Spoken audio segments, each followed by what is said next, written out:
vous l'avez compris, nous allons travailler ensemble. Alors vous allez dire, qu'est-ce qu'il y a d'original à cela? C'est que ça n'a pas toujours été le cas. Ça n'a pas toujours été le cas. Il y avait bien souvent les régions qui travaillaient de leur côté, des élus qui avaient beau se connaître, et les départements qui travaillaient de leur côté. Nous, on a décidé de travailler ensemble pour avoir des résultats ensemble, pour sortir nombre des habitants de la grande région de chacun des départements de leurs difficultés, mais aussi pour faire avancer mieux et plus vite des projets. Les deux. Il y a des gens qui ont des problèmes, on doit les aider face à ces problèmes. Il y a des gens qui ont des projets, on doit aussi les aider dans ces projets. Travailler ensemble, ne plus se regarder en chien de faïence. Ne pas se rencontrer seulement au moment d'une inauguration parce qu'on coupe le ruban et de savoir dans quel ordre se font les discours. Non, de faire autre chose, autrement. Là, aujourd'hui, vous êtes nombreux, il y a certainement des fois où vous ne serez pas là, mais ça ne nous empêchera pas de continuer à avancer, à travailler ensemble. Et je le dis, les départements sont là, ils sont toujours là et ils sont bien là, avec des compétences appréciées de la population. Et en ce qui me concerne, président du conseil régional, je l'ai indiqué, je continuerai à parler aux communes, avec les intercommunalités, mais il y a un dialogue qu'on ne m'empêchera pas d'avoir, c'est avec les présidents de conseils départementaux. Entendons-nous bien, chacun gardera bien son identité départementale ou même politique. Autour de cette table, excusez-moi, c'est pas monolithique. Il y en a qui font partie du parti des Républicains, il y en a, je ne sais pas s'ils en font encore vraiment partie, il y en a d'autres qui appartiennent à une autre famille politique et d'autres aussi à une autre famille, même si c'est dans la même majorité. Donc là, vous avez un panel assez large, assez large. Chacun garde son identité politique, chacun garde son ambition départementale, et c'est très bien comme ça. En tout cas, moi, ça me va très bien comme cela. Chacun sait où il habite, quelles sont ses idées, mais en tout cas, excusez-moi, nous sommes les présidents des habitants, de tous les habitants de nos départements et de notre région. Ça s'appelle l'intérêt général.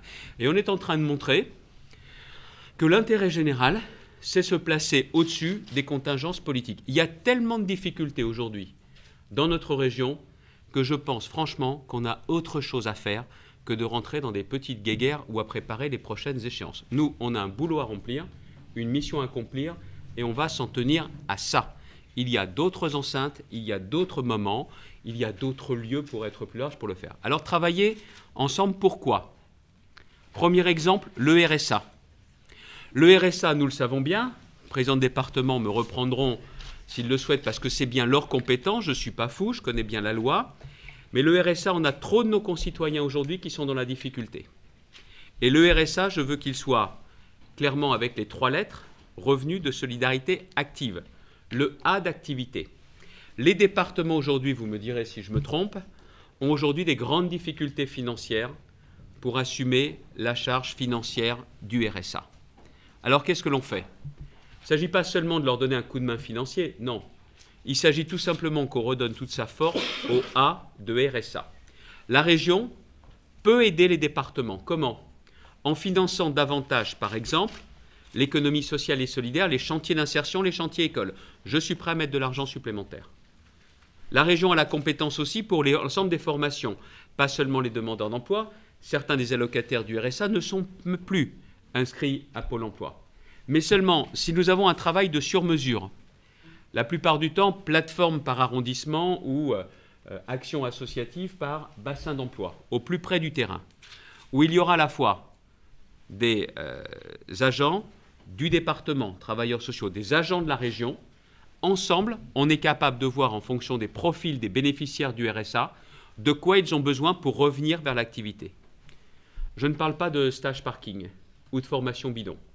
Je parle vraiment de formation en fonction des besoins de l'entreprise, voire, encore une fois, de ce rôle clé que peut jouer l'économie sociale et solidaire.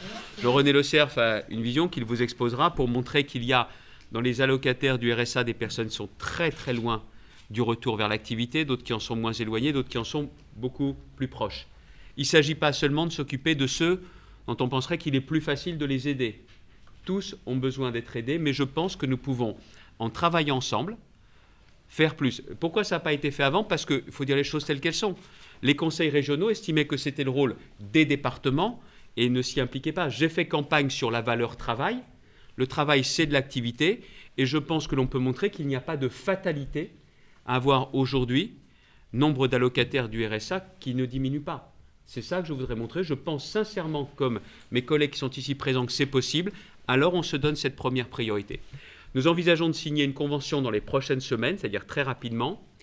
Mais surtout, nous voulons qu'il y ait la signature d'une convention et qu'aussitôt derrière commencent les premières propositions pour les bénéficiaires du RSA. Je le dis très clairement, certains départements ont d'ores et déjà décidé de s'impliquer dans la lutte contre la fraude, c'est leur compétence. Nous-mêmes, nous verrons bien à ceux à qui l'on propose par 2 fois une formation ou une convocation s'ils ne viennent pas, les départements assumeront leurs responsabilités. Je ne suis pas, moi, compétent sur le RSA, mais je sais pertinemment quel rôle nous pouvons jouer, pas pour prendre la place des départements, mais pour avoir un rôle en complément des départements. Je suis sûr qu'on aura des résultats. Je suis sûr et certain que l'on aura des résultats, et vous verrez bien dans quelques mois si ce que l'on a dit était un propos, non pas de tribune, mais de conférence de presse, ou si derrière, il y a eu des résultats. Mais pour ça, travail en commun et sur mesure. Sur mesure. Je pense qu'il n'y a que ça qui peut fonctionner. Autre sujet que nous avons évoqué, Édouard Courcial qui l'a indiqué tout à l'heure, le schéma régional des formations, aujourd'hui, il était plus ouvert en Nord-Pas-de-Calais qu'il ne l'était en Picardie. Eh bien, on va appliquer la règle du mieux-disant, c'est-à-dire qu'on va prendre en compte ce qui était fait en Nord-Pas-de-Calais, c'est-à-dire qu'il y aura la possibilité d'accéder à l'éventail, au panorama de l'ensemble des formations existantes. Là aussi, c'est encore avec l'obsession d'avoir plus de débouchés et beaucoup plus de retour vers l'activité. Nous avons mis aussi sur la table la question de l'apprentissage. Vous allez dire, ça c'est normalement la région, mais si nous voulons avoir une valorisation, une découverte de l'apprentissage, de l'entreprise auprès de nos jeunes, j'ai compétence sur les lycées, les départements ont compétence sur les collèges, c'est peut-être mieux de faire connaître tous ces métiers, là, les atouts de l'apprentissage auprès des collégiens en même temps, et quand, dans le trimestre qui précédera les vacances scolaires, ce qui permettra de mieux connaître peut-être certains métiers, de mieux connaître l'apprentissage et d'éviter d'avoir des ruptures de contrats à la rentrée quand se signent les contrats d'apprentissage. Là encore, je peux le faire tout seul, mais si on le fait en même temps collège et lycée, ça a certainement beaucoup plus de chances de réussir. Donc toutes ces modalités, nous allons maintenant en parler ensemble.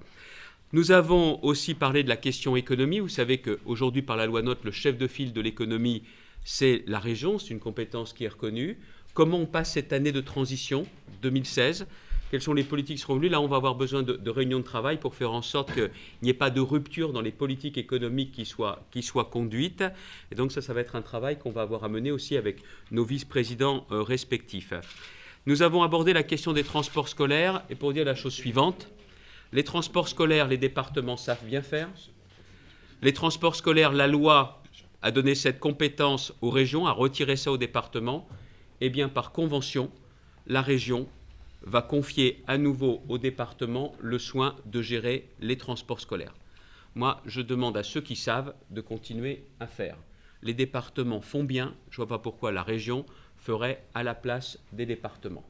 Donc, il n'y aura pas de modification, de changement pour les bénéficiaires de transports scolaires, y compris des transports. Jean-René a insisté sur ce point. C'est ça aussi, je n'ai pas la culture de mettre le logo du conseil régional partout. C'est le département qui le fait, alors on va conventionner. Et ce qui veut donc dire que sur les politiques de tarifs qui existent aujourd'hui, il n'y aura pas de changement. Certains avaient fait campagne, ils vont revenir sur la gratuité. Eh bien non, même pas, dans la mesure où on continue à gérer selon les mêmes modalités. En matière de transport, il y a un autre dossier qui nous tient à cœur, le canal Seine-Nord. Vous savez que les départements, la région sont engagés avant l'élection. Ce projet, j'y tiens comme à la prunelle de mes yeux, et je ne dois pas être le seul. On va mettre en place, avec Gérald Darmanin au conseil régional qui pilote ce dossier, j'ai demandé à ce qu'il y ait identifié dans les services de chaque département et parmi les élus un chef de file, un correspondant du canal Seine-Nord, parce que nous voulons vraiment bousculer un peu le calendrier, essayer de gagner du temps parce que c'est synonyme d'emploi et de développement économique. Et ce dossier, j'ai bien l'intention qu'il aille plus vite que le seul rythme des péniches qui utiliseront le canal Seine-Nord. Il y a eu beaucoup de temps qui a été perdu. Je ne sais pas si on pourra rattraper le temps perdu, mais il faut qu'on passe vraiment à vitesse supérieure. Et pour ça, de pouvoir appuyer sur le travail en commun avec les départements, c'est quelque chose de particulièrement important. Agriculture, j'ai expliqué les grandes lignes du plan d'urgence qui sera voté par la région à la fin du mois de janvier pour les éleveurs et les producteurs de lait. Mais nous avons beaucoup parlé de la question de l'approvisionnement. Vous savez que les cantines des collèges et des lycées, et je me suis fait reprendre par les départements qui m'ont dit on ne gère pas que les cantines des collèges, on a aussi nombre de foyers, de lieux de vie où on a nos cantines. Avoir une production nationale, c'est bien, avoir une production régionale, c'est bien aussi. Et donc ce que nous voulons absolument, c'est faire du circuit court et offrir des débouchés, notamment à notre agriculture. On avait pris cette déclaration, on avait pris cette ambition pendant la campagne. On passe maintenant également aux travaux pratiques. On a quelques mois devant nous pour faire en sorte que ça puisse être opérationnel, amélioré pour la rentrée prochaine, avant si c'est possible, mais en tout cas, il faut maintenant qu'on travaille d'arrache-pied sur cette question. Voilà quelques-uns des sujets qui ont été développés. Je remercie également les présidents de conseils départementaux qui m'ont confirmé leur accord pour que puissent ouvrir très rapidement des antennes de la région, de préférence, dans des locaux qui appartiennent au Conseil général. Quand je vous dis, plutôt que de se marcher sur les pieds, plutôt que de s'ignorer, plutôt que de se regarder en chien de faïence, et si on travaille ensemble physiquement, c'est-à-dire que ce sont notamment dans des locaux gérés par le département, que la région est candidate pour occuper quelques centaines de mètres carrés au maximum, par convention, où j'installerai à la fois des élus, mais aussi des services de la région. Ça ne sera pas une vitrine de la région. Je ne cherche pas à faire la pub de la région. Je cherche tout simplement à ce que personne ne soit obligé, quand on n'habite pas Lille, de se déplacer à Lille pour voir la région. Et de montrer que région et département sont capables de travailler ensemble, d'occuper des espaces communs. Vous allez me dire que ce n'est pas si fréquent, vous avez entièrement raison, mais seulement, je pense que ça peut montrer qu'on gère au mieux l'argent public et qu'on est capable, pas d'avoir la même politique, mais au moins d'avoir un lieu où on travaille ensemble et où les uns et les autres peuvent soit venir le département, soit venir voir la région. Les premières antennes seront ouvertes en février. Déjà, certains départements m'ont donné la liste des lieux. Nous allons les visiter ensemble très rapidement. Même s'ils sont provisoires et qu'ils changent par la suite pour plus grand, on verra. Mais en attendant, j'ai absolument besoin d'avoir ces antennes dès le mois de février parce que c'est de préférence dans ces antennes-là qu'auront lieu les premiers rendez-vous physiques des personnes qui participent à l'opération Proche Emploi. Donc, bien évidemment, ces antennes, je remercie vraiment les présidents de conseils départementaux parce que je veux une région proche du terrain. J'avais dit, hormis ceux qui habitent dans la métropole, personne ne sera obligé d'aller à Lille pour voir le conseil régional. Pour réussir rapidement, j'ai besoin du concours des départements et je les remercie très sincèrement de cet engagement. Voilà quelques-unes des pistes de travail que nous avons évoquées tout à l'heure. Je remercie Jean-René Le Cerf d'avoir pris cette initiative. Je remercie les présidents parce qu'ils ont un agenda qui n'est pas simple.